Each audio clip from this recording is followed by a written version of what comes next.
a bit of a departure sonically, but we're pretty proud of the songs. We wrote a whole bunch of them for this record and narrowed it down to the 13 best ones. So it's still, it's a good rock and roll album, but we took some sonic risks. We hooked up with a new producer out of Toronto named Derek Hoffman, kind of pushed us out of our comfort zone and kind of changed up the sound a bit, but at the heart of it, it's still us, if you know of our band and been following us for a few years. But yeah, we're really proud of it. It took us a while to get there. We went into the studio with a couple of different producers, and before we finally settled on Derek in late last year.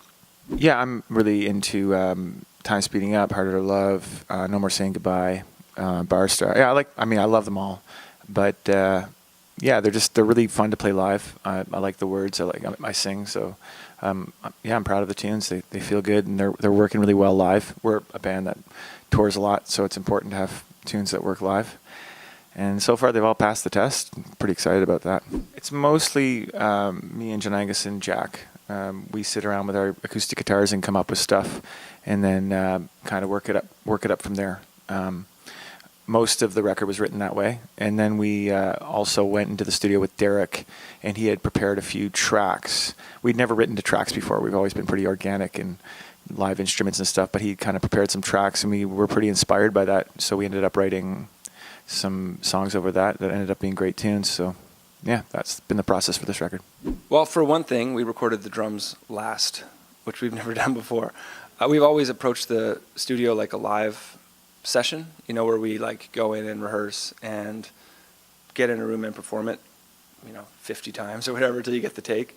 But this time around, largely at Derek's urging, who we worked with, he just wanted to get like the songs and everything in place, and he used like really slamming sounding like drum samples to build the tracks, like Colin was referencing earlier. So that led us to write a bunch of songs in really short order, and then we basically had to take a bunch of other sessions that we had done and make them fit with those new songs and that new sound. So we gave them to Derek and let him to mess with the tracks, basically like sample replace whatever he wanted to, like fetch new guitar sounds. And we recorded it one way, he made it sound another way.